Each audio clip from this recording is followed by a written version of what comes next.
Hello, everybody, and welcome. I'm Carly here at the main group, and I will be joined by Tosh from Astute HR.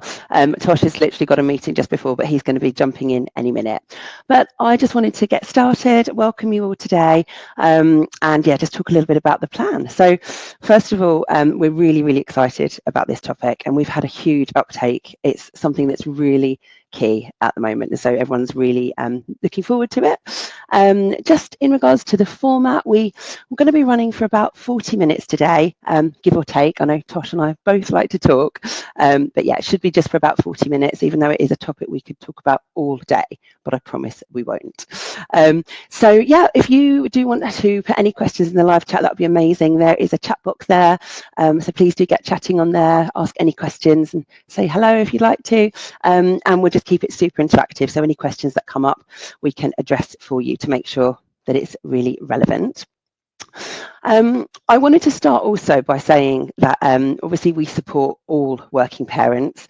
The reason though that we are focusing on our working mums today is obviously we had International Women's Day recently, it's Mother's Day coming up at the weekend, but also I think more importantly and sadly there is still a disparity in how men and women are treated in the workplace. So it's really important, I think, that we get all of this covered off. So yeah, excellent stuff. But yeah, did want to say obviously just a big shout out to all our amazing dads out there as well. But today we're really focusing on supporting our working mothers. I also did just want to make a caveat as well. My 2-year-old sadly is off nursery today. She's poorly. So she's downstairs with my husband at the moment. Very topical, this challenge. I know something working mums face all the time. But just to say, if you do hear a 2-year-old in the background, that is why. So Tosh will be joining us any minute. So also I just wanted to, before he joins, just talk about the poll that we've set today. So yeah, we just want to really get a feel for the room and find out what challenges you are facing around supporting your working mums. So we were talking about whether it's understanding maternity leave rights, whether it's about covering leave. Some people are concerned about return to work processes, and some people might have other scenarios. So please do complete the poll if you haven't already, and then we can just get a feel for where we all are as well. Brilliant and perfect timing. Tosh, well, 3 minutes behind perfect timing. Apologies, Carly. That's all right, because I managed to say everything I wanted to beforehand. So we are good to go. Webinar open. Oh, not quite. Hello, everybody. Well, afternoon. Good to see you, Tosh. Looking very glamorous as ever. Appreciate it. So do you. So what's happening? Oh, thank you. So yeah, so basically we're just talking about the poll. We've put a little poll up to understand, just get a feel for the room and understand what different challenges people are facing, so we can address that. And I was saying that we're probably going to be going for about 40 minutes today, roughly. Do you think? Yeah. That sounds about right. You know, the idea, Carly, as it's always been, is look, use us while we're here. Ask whatever questions there are. You know, they need to be practical. This isn't stuff that's just from a textbook. Although some of the stuff I'm going to be talking about is from a textbook. I've just said that. But you know, it's just understanding what your rights are, what the position is, what your do's and don'ts are. I think between the two of us, it's a combination of the law and what happens in reality. Yeah. Absolutely. No, that's exactly right. And please do put any questions in the chat and then we can pick them up as we go along. But yeah, I thought it'd be interesting to start with a few stats, actually, because it's really, there's so much, it's startling, actually. But one thing that I found really interesting was, according to the Institute for Fiscal Studies, apparently mothers were 1.5 times more likely than fathers to have lost their jobs since the initial COVID lockdowns. So I thought that was really interesting. Right, and why would that be, do you think? Well, this is the thing. What some of the other stats are showing that mothers just don't feel supported, and because turbulent times create change, it seems to be that mothers are the ones that have borne the brunt of it. And another thing that is also really topical is one of the stats said that more than half of mothers with children aged 11 or younger have had to cut their working hours due to the expense of childcare. But interestingly, we're seeing, aren't we, that Jeremy Hunt is going to be addressing that in the budget this afternoon. Yeah. I mean, it's a crazy catch-22 scenario. How has this been created where it's unaffordable to work effectively, and they're better off not doing that? So you're right. Hopefully, these changes that they're designed are practical and realistic, and things that can actually make a difference. And I think it's about listening to people that are going through those things, so we know what challenges we need to overcome. Yeah, absolutely right. But I mean, it sounds like they're going to be extending free childcare for 1 and 2 year olds. So fingers crossed that is the case, and that's going to help hundreds or thousands and thousands of parents. So really good news. Yeah, absolutely. So, Tosh, I think it would be a nice place to start to talk about the legals around maternity leave and pay. I know it's really complicated. So would you kick us off with that? Yeah, absolutely. There were 3 takeaways from today's webinar. One of them is about a guide to maternity leave, maternity pay. The next is returning from maternity leave. I think we've got parental leave down there. I'll touch on that in a moment, but I think it's supposed to be coming back from maternity leave. And then the last thing is about flexible working, and they're all intertwined in different ways. So if you are somebody that is having problems with this situation right now, please put your questions in the chat. I'll happily answer them and go through it. But I think most people know what their rights are for maternity leave. I'm going to go through the whistle-stop tour of it, and obviously, stop me anytime, Carly, about anything that isn't clear or going a bit deeper.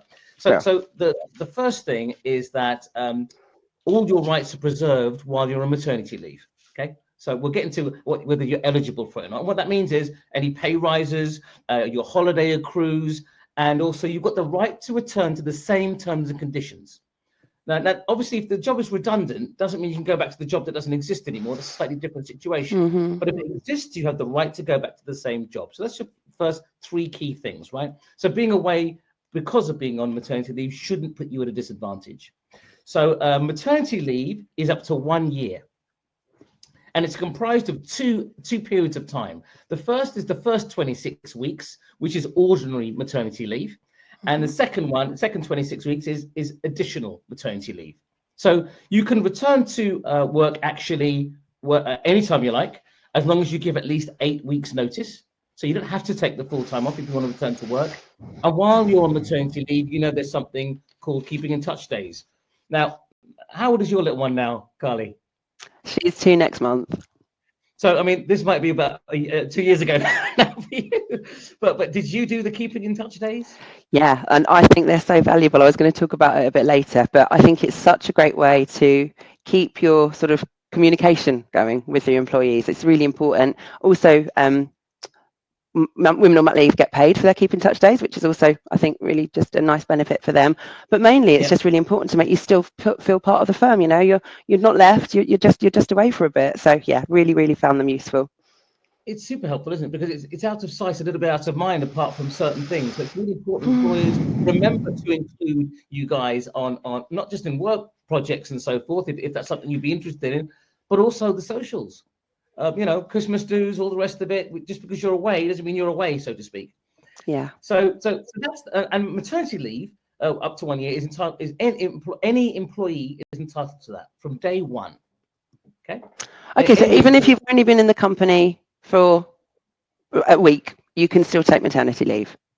Correct. Maternity leave is an option open to everybody. It's maternity pay that determines different kinds of eligibility. Mm-hmm. So if you don't meet certain requirements that I'm going to go through in a minute, then you'd be entitled to like government benefits, which is maternity allowance, but not maternity pay. Okay. And is that based on how long you've been in the company? It is. It is. It's entirely that. It's effectively. You've been there for at least 6 months. 6 months or 26 weeks. And at the date of that 26 weeks is the 11th week before you're due to give birth, just so we make it complicated.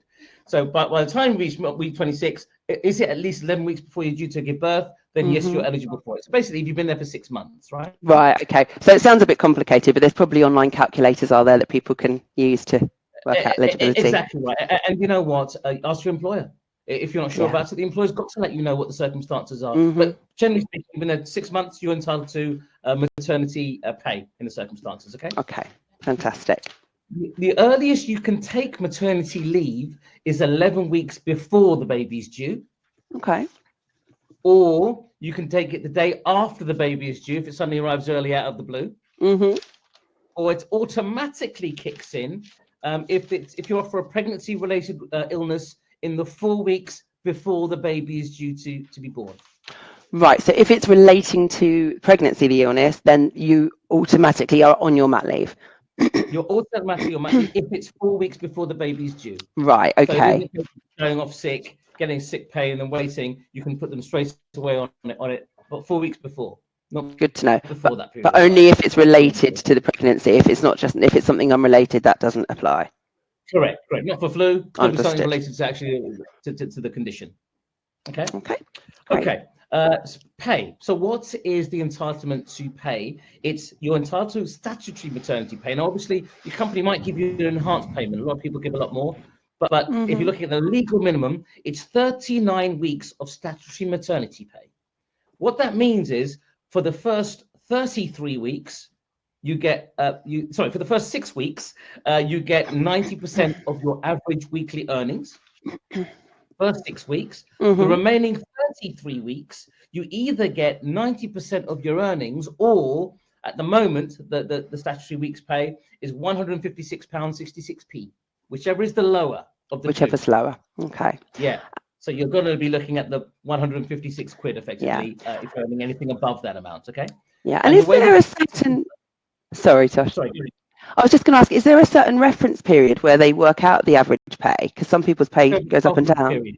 Okay, so they average it out over the 12 months. Brilliant. Correct. It used to be a 13-week period. Now it's gone up to 12-month period. Okay. If you don't do it, then if you don't work that long, then you do it according to whatever period that you can do within the 12-month period. Got you. Thank you. It's paid in the same way as your wages, so it's not that you're going to get it as a lump sum. You'll get it in your normal payroll, and it's subject to tax and I in the usual way as well. Okay. I said already about eligibility for maternity leave is for everybody. Actually, not quite right. It's obviously only for employees. It doesn't apply for workers. It doesn't apply for self-employed people. And obviously, you also got to have proof of pregnancy. That might seem an obvious one, but that's obviously a requirement. The MAP B1 form. The MAP B1, yeah. And you get that. A woman will get that, won't they, at one of their antenatal appointments? Is that how it works? Yeah. Correct, exactly right. You just need to go in there, go to your doctors. You're going to be going to your antenatal appointments anyway, and then they will provide you with that MAP B1 form at the appropriate time, and you give that to your employer. Okay. Perfect. Good. For statutory maternity pay, we already just covered it. It's 26 weeks, continuing into the 15th week before the expected week of confinement. And a bit miserable advice, I suppose. If there's an early birth, or if you lose the baby, an employee is still entitled to get statutory maternity leave and maternity pay if they meet the conditions that we just discussed. Okay. It's an eligibility or not an eligibility. You either meet the criteria or you don't. Yeah. Does that make sense? Understood. Yeah, absolutely. No, that's perfect. Thank you. Any more to add on the legals on leave and pay? Or I think the reality is when we come on to the next topics, which is most people know what to do. If they don't know what to do, the employer will tell them what their rights are, keeping in touch days, when you get paid, and all the rest of it. Where things become potentially an issue, not necessarily, is where the majority of employees in these circumstances will want to come back, and perhaps come back on a part-time basis. So it's not about coming back to the same job. They now want to work flexibly, quite understand, because they've got a baby, and and there's family commitments and other issues, and they're spending time with the baby and what have you, right? And I imagine a readjustment in your priorities in life as well is often the situation, unless you're very career-minded in the circumstances. It depends what floats your boat. Right? Yeah, everyone's different. The bottom line is the reality is when we're talking about flexible working. Now, I appreciate that's the third of our topics. I didn't know if you wanted to flip them around. If you think it's timely to do so, Tosh, let's do it. We can be active, can't we? Yeah. Flexible working, you know what that is. Flexible working is arranging with your employer about how you want to work. That means your hours, your days, where you work, how you work. There's not really a limitation. It just means, how can I do my job in an effective way that meets everybody's needs? Yeah. And in the old days, it used to be up to the to be for childcare arrangements or up to the age of a child reaching the age of 6. But now it's for anybody, for any reason, what you like, because you feel like it.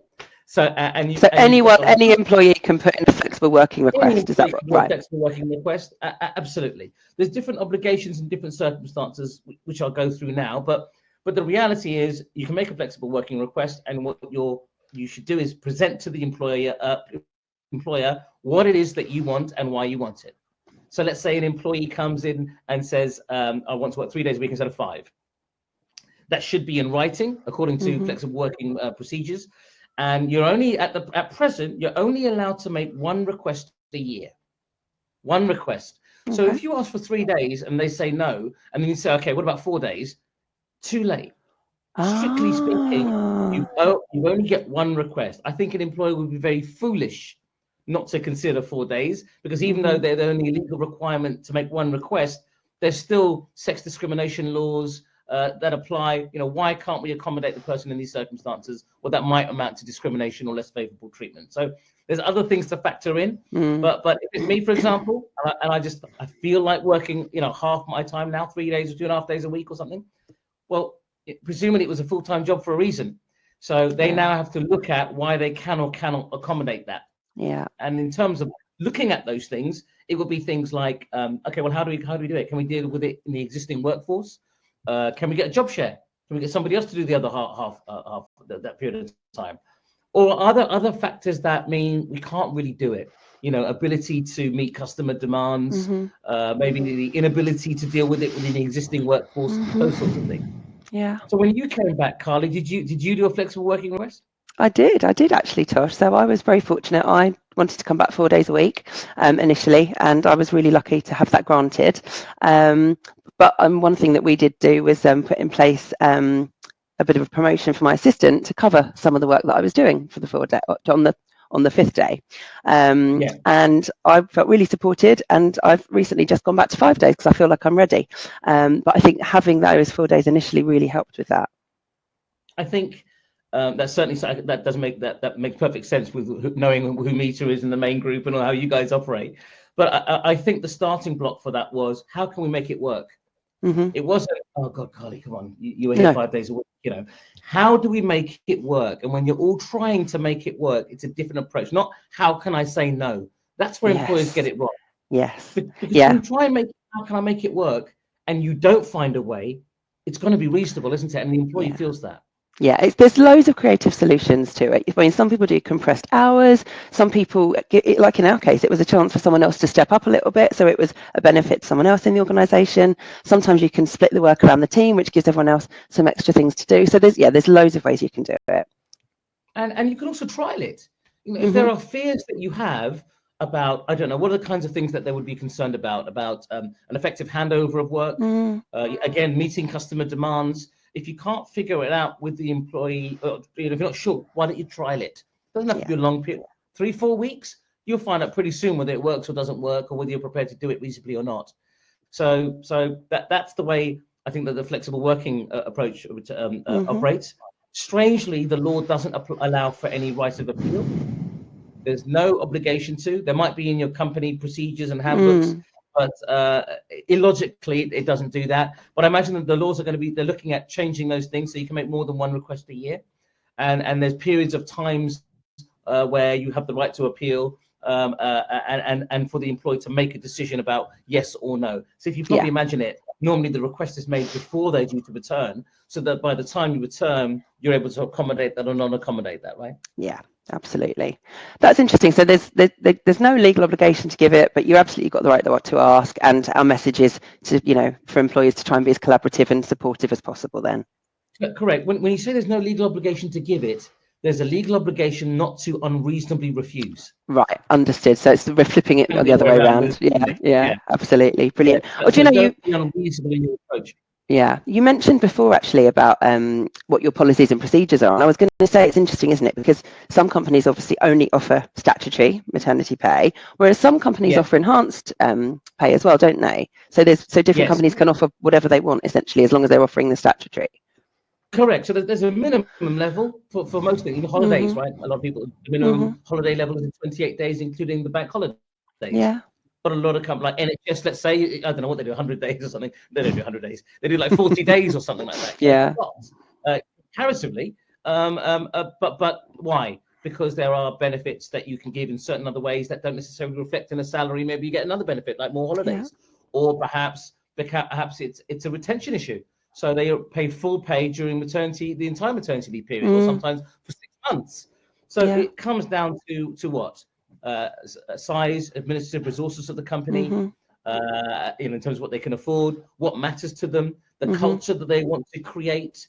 So I suppose the more money orientated it is, in terms of it's able to create large amounts of wealth, the more likely there's going to be full benefits that you wouldn't expect if you're on a statutory level. Absolutely. And I know that some companies do bespoke MAP packages for certain employees. Is that something that you can do? You can offer statutory as standard, but then say, actually, we can enhance this for you on a case-by-case basis? You can. The difficulty with that, Carly, is being able to show consistency of treatment. Yes. Yeah. So let's say they give you a package, and let's say they give Jill, whoever Jill is, a statutory package instead of the enhanced. Well, yeah. Now it's not very fair on Jill, then, is it? Yeah. So it wouldn't be a sex discrimination issue, obviously, because you're the same sex, but it might be a constructive dismissal issue. That's a fundamental breakdown of trust and confidence. Pay is key in any contract of employment, at least one where you're getting paid, not a voluntary one, obviously. So in those circumstances, how would you feel about it? Especially when you feel you're perhaps contributing or what have you. So the answer is you can, as long as you can clearly differentiate why there's a difference in treatment. So okay, that makes like Carly with a discretionary bonus. That word discretionary, right? Well, how are you exercising your discretion? Are you just giving it to your mates? Are you giving it just to the men and not to the women? Is it gender based? Is it race based? Well, if any of those things are going to apply, it's going to be completely unlawful. So just be clear. Why you're doing it and what you're doing. Yeah. So if you are doing bespoke packages, probably best to seek some legal advice around it just to make sure that there isn't a potential challenge then. Yes, or just be crystal clear why we're giving one thing to another person, another to another. What's very common, Carly, on a sort of not on all fours with this, but it's sort of scenario is sick pay. There's often a statutory sick pay, and then there's a discretionary for the company to pay it. Well, and so how are they exercising their discretion? Because if you're sick, I'm assuming it's genuine, you can't help it. But are you going to give somebody who's off sick because they've had a car crash and they've been off for a longer period of time, full pay, over somebody who's got flu or a tummy bug? Yeah. Well, why? What is the difference? What are the factors that you're taking into account that means you want to give that person full pay or a higher amount than you would otherwise? So just be clear why we're treating people. It's okay to treat people differently as long as you're clear on why you're doing it. Sure. So you've got to be clear and reasonable if you're doing it. That makes sense. Thank you. Correct. Good stuff. We've actually had a question in the chat. So Delia has asked us, she is saying that we may be covering this in the next section, and Delia, you'll be pleased to hear that we are. But the question is what we can do specifically as a company to assist employees returning from mat leave and ways in which we can make that a more positive experience. So it's a beautiful question, Delia. Thank you for that. And we will be covering that next. Delia's also put another comment in, and thank you for this, Delia. It's great to keep it really interactive. So Delia's saying that before they went on mat leave, the line manager proposed a change of structure, and there was a promotion opportunity, although there was a tick box exercise which allowed her to apply for the role and go through the recruitment process. And potentially this could be discriminatory because she was starting her leave and therefore wasn't able to do the role straight away. So they wanted someone to do it straight away. So that's a really interesting one, Tosh, isn't it? Is there a case there, do you think? In reality, yes. I mean, I know the practical reality of the situation is you need somebody there. The idea is this: is remove the maternity leave issue. Is there any other reason that person wouldn't get the job? The primary reason, right? If the answer is no, well, then it's discriminatory. What is discrimination? It's less favorable treatment because of X. What's race discrimination? Less favorable treatment because of race. Maternity or sex discrimination, less favorable treatment because you're a woman or because you're on maternity leave. So it does meet the definition, Delia. I appreciate they may not have thought of it that way, but there are time limits. And the time limits are 3 months minus 1 day to be able to make. So very short windows, not like 6 years or 3 years like those with a contract or personal injury law. It's 3 months minus 1 day from the date of complaint. So the date of complaint being the act of discrimination, not a year later when you want to complain about it. It's when did it happen?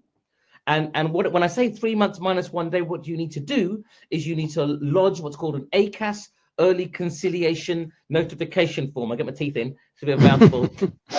ACAS, early conciliation notification form, and then that locks the time period in terms of lodging claim for a tribunal.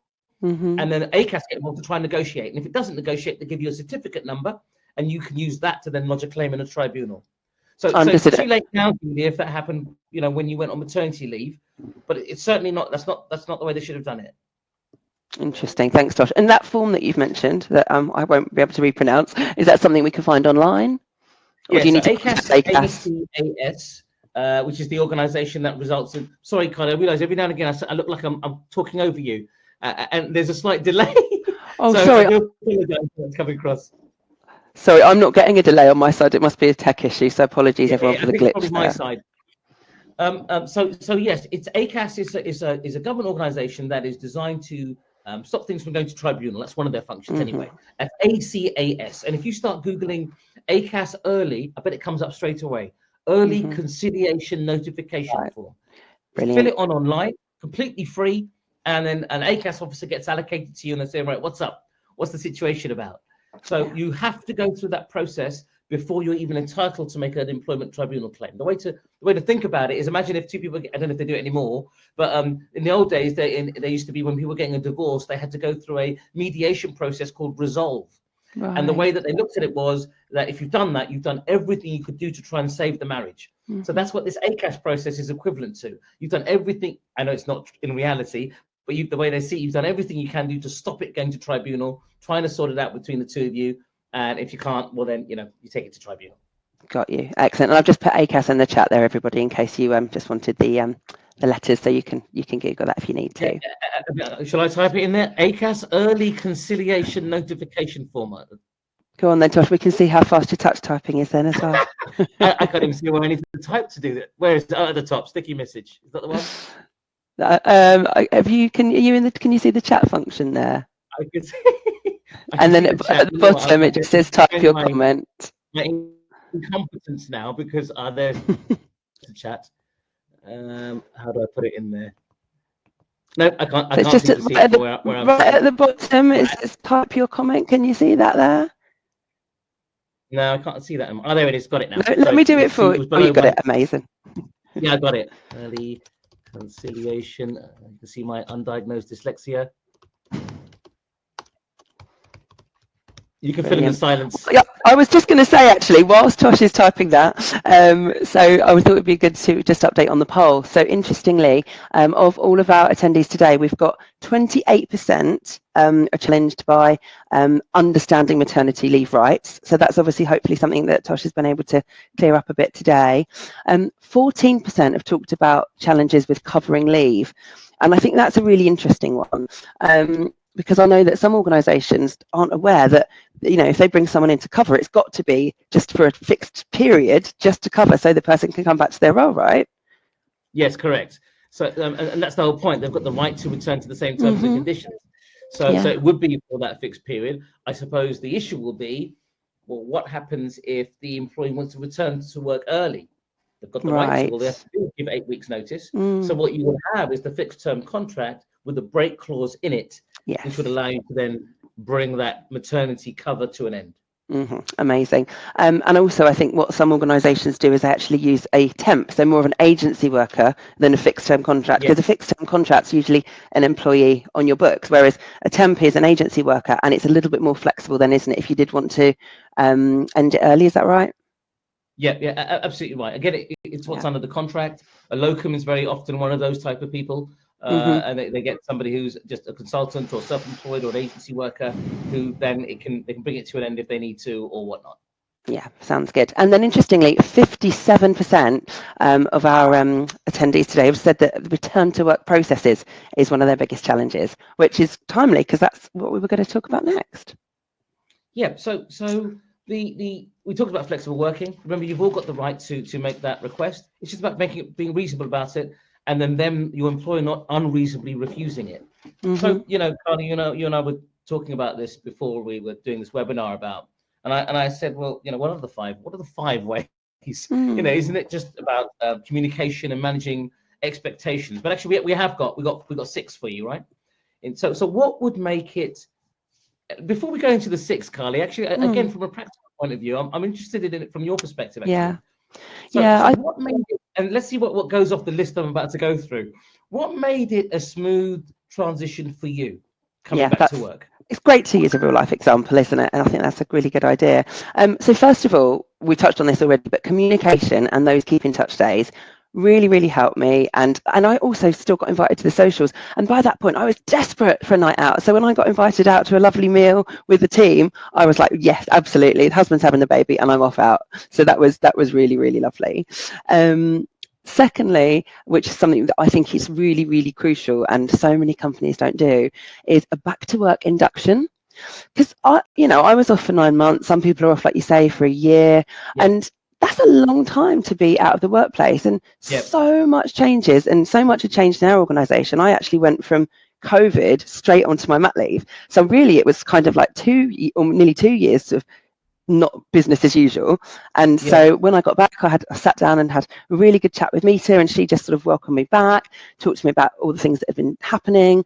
And then our operations director, Kate, she sort of talked to me about any practical stuff. We'd changed the tech and it had blown my mind. I was thinking, oh God, I feel like I'm in a new job. But they walked me through and supported me on all of that. So that was absolutely brilliant. And also just a sort of an update on, my remit. Yes, obviously they knew I was coming back to the same role and that was never in question, but it was just really nice to touch on what that looked like, what the expectations were, and get clarity. So that was really important. And another thing sorry, go on. No, go ahead. Sorry. Another thing that I know a lot of companies do is they can actually put in place a return to work bonus, which I think is something that's really nice and a great way to incentivize people to come back and to come back positively as well. Yeah, it's all like, clearly what the common thread is there is the culture you've got there and the attitude of your employer and the relationships you have, right? Yeah, exactly. Again, it's about making it work. It's not rocket science, is it? It's like any kind of relationship, and quite frankly, what you're going to put into it is what you're kind of going to get out of it. That makes a lot of sense. Yeah, and the final thing, just to say, was the flexibility that I was offered. So the 4 days, and a little bit of flexibility on working hours on my office-based days as well, and hybrid working from home some days. So that flexibility, I think, is absolutely key. And of all the job seekers and candidates that we speak to, that is one of the biggest things for them as well. I imagine, Carly, your conversation with the main group was also very much a two-way street, because you have something called healthy conflict, which means you can disagree with the other person, but you've got each other's back, so it's all right. There's no agenda. There's no trying to undermine or get out of it or something like that. You're really trying to help each other. So when you have that kind of a scenario, how are you not going to make it work? So I don't know if it's true or not, but I imagine main group may have said some things, but actually we can't do that. And you didn't then jump off your high horse and start, throwing your toys out the pram, pardon the pun. What you started to do was to say, okay, that makes sense, or doesn't make sense. You challenged it, engaged in a reasonable conversation that got you to where you were, because they're there, right? Really frank, really reasonable conversation. And actually, one thing that Mita did was she didn't assume anything. She asked me. And that's what I think is key. Just ask your people what you might not be able to offer it to them, but ask them what they want and then see what you can give them out of what they want. Yep, makes absolute sense. So I've got a list of 6, not 5 here. Should we go through them? Let's go through them. So the first thing about creating a seamless transition to work is don't put pressure on yourself. Mm-hmm. I know that might seem a bit odd, but you just said come back to work. You've been out of action for a long time. One of my employees, when she came back from maternity leave, she said she got baby brain. She couldn't remember what the laws were on certain things. And so what do? You stick on an update course straight away. It's just about understanding. You've got to get back in the motion of things, and also understanding it's not about getting back in the motion like it just was before. You've got a baby now. So things have changed. There's dynamics that have changed in the way that you're operating and what have you. My particular employee, she left early on certain days, started late on certain other days, and you make it work because you figure out a way to work. So take the pressure off yourself. That's how you do an easy transition and have these healthy communications with your employer, right? Yeah, I love that one. And actually, that's such an important point, because I think training and upskilling or refreshing courses are so powerful for people returning. So it's great that that's something that you offered, Tosh. You sound like a very kind and fair employer. Oh, stop it, Carly. So what's number 2? Second one is sort out childcare arrangements early. It kind of links to number 1, doesn't it? And it must be difficult. You just had the baby. You probably want to stay there. What does that mean? Whatever that means. If it's nursery, hopefully affordable, as you mentioned at the beginning of this webinar, or if it's grandparents or friends and family, or anything of that sort of nature, sort out your child arrangements or childcare early, that's going to help a lot, right? I can absolutely agree with that one. I had no idea how hard it is to get a space in nurseries, and ended up having to be on wait lists, and it really gave me loads of anxiety as about my return to work. Not so looking forward to coming back, and then I'd left it too late, and luckily we got a spot. But I know lots of friends who struggled, so yeah, that's great advice. Get on that straight away. The third piece of advice is take your time. Remember, you've got the right to make a flexible working request. So, and correct me if I'm wrong. Did you have to put your request in writing? Yes, I believe so. We had a conversation first, and then it was all followed up in writing. So really, it wasn't the way that the law is saying it, which is, here's my request. You've had a chat about it like a grown up, and people that care about each other, and you've said, look, this is what I want to do. What do you think? Yeah, okay, should we do that? Right. Okay, now we've agreed. Let's put it in writing so we're all clear. That obviously makes sense, but I'm not sure you put the request as such in writing. You probably talked to them about it. But my point is you can make a flexible working request, talk it out. The sooner you do that with your employer before you come back, the better. And you know what? If it doesn't stand up, if that relationship of trust that not everybody has, what we've just described, Carly, then speak to somebody like myself. Yeah.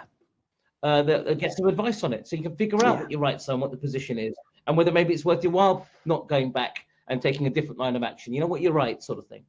Good stuff. The fourth takeaway from this, or the fourth way to create a seamless transition to work, is, for me, is one of the biggest ones, is manage expectations. Communicate, manage expectations, right?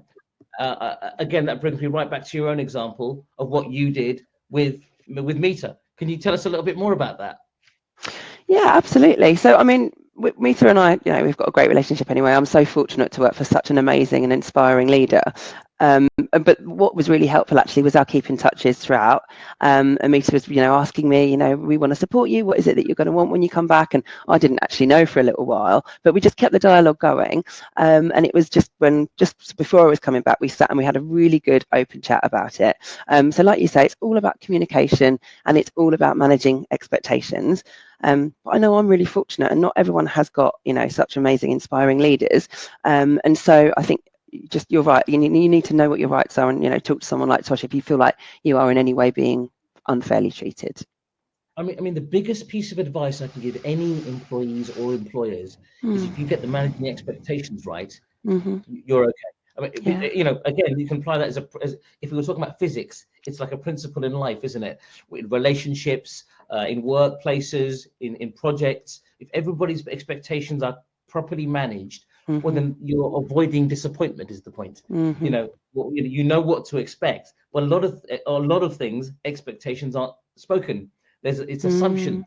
So when you start going to assumptions instead of expectations, that's where you go south, and that's where people like me get involved. You don't want to get people like me involved in these situations. So the reality is manage expectations, which really means just adopting a very reasonable, personable approach with employer or employee, depending which side you're coming from. Okay. Fantastic. Yeah, absolutely agree. So that was number 4. Number 5 is maximize time with your family. So when you go back to work, and if you were in a very high pressure job, then you're going to start taking your work home at the weekend. You've missed the point. So prioritize it. Talk to your employer. Make sure you're not bringing home at the weekends or in the evenings if it's avoidable, obviously, and where it's feasible to do so. But don't just sit there doing it. Just talk. Yeah, that's a good one. I mean, I know back in the day before I had my child, I would literally sort of think to myself, I can always just do this tonight or at the weekend. And it's a lot harder to do that with a little one to look after.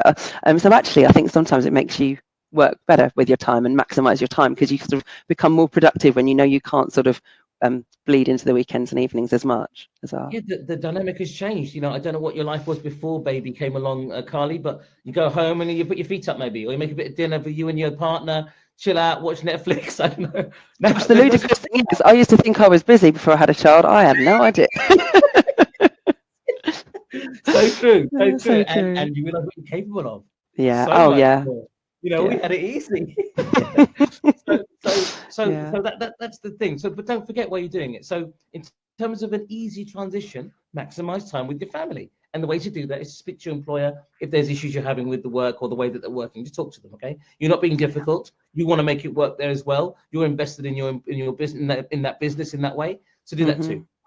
Good stuff. And the last one, which was a little number 6 one, I appreciate the time is ticking on a bit, is don't judge others and don't be judged. I love that. So 6 is a little bonus one, Tosh. So tell us what you mean by that. So you know what it is. What often happens is that employees, they come back to work, and mothers are perhaps other people are thinking, oh gosh, she's off work early again, off at 4 o'clock, or 3 o'clock, and pick up the child, and what about the work and what have you? Well, look, you don't know what's going on. Perhaps you don't know what the arrangement is. Perhaps you haven't spoken to the boss, and the boss has just agreed it with their employee, and that employee's she's not doing something willy-nilly. They've got some arrangement in place which still covers work. So to avoid these things, again, comes back to the number one solution, which is communication and managing expectations. So tell other people what's going on. Let them know what the work arrangement is, and if anybody's got a problem with it, because what is the problem? Is it impacting on their work, or are they making a judgment call because they think you're lazy now or something? Just get it straight and understand what the circumstances are. And again, that's important to understand that all the way through, because if you think about when employees come to work, it generally comes down to a contribution that they feel that they make. And when some people feel that they're contributing in a different way or better way, they start to judge. Well, maybe they're not. They just don't understand. So again, let's just be transparent on what's going on and why. Do you know, I think judgment's so important. I think it's just all about everyone supporting each other, and everyone's different. Everyone's parenthood style is different, and so it's all about doing what works for you, isn't it? So that's really key. Absolutely. But there's more and more things out there, networks. I mean, you'll know from a recruitment point of view, mums are great employees. They want the certainty of certain hours. They want something which is challenging, and they can work in certain periods of time. And you know the things they do. Where was it? It was in Switzerland, where they made a 5-day week, a 4-day week. Same number of hours, but in a shorter period of time. And now people have got more time, and they're more productive because they're not doing the water cooler moments. They're not sitting around chit-chatting. Got to get on with it. So it's the same thing with mums. They want to work. It's a very diverse, very specific workforce that actually are probably more driven in a way than just coming in 9 to 5. I'm not dissing anybody that's doing 9 to 5 Monday to Friday, but you know what I mean? There's a different approach to it. So it's really a workforce that should be tapped into more. Yeah, I agree. I saw some similar stats, and actually really shocking stats about the amount of talent that employers are missing out on because there are barriers for women returning to work after mat leave. So really important that we get this flexible working right to make sure that the workforce is enhanced by all these wonderful women. Yeah, absolutely, Carly. Brilliant stuff. So I'm just going to say, if there's anyone got any more questions that they wanted to ask, please do put them in the chat. But I've not seen any other questions come through, Tosh, so I think that is everything. Great. Thank you very much, Carly, for asking me to come along again. It's always a pleasure, Tosh, to see you and to work with you. And thank you, everyone, for coming. Any questions that you might have for afterwards, feel free to just contact Tosh or I directly. Thanks very much, everybody. Bye-bye. Thanks a lot. Take care. Bye-bye. Bye-bye.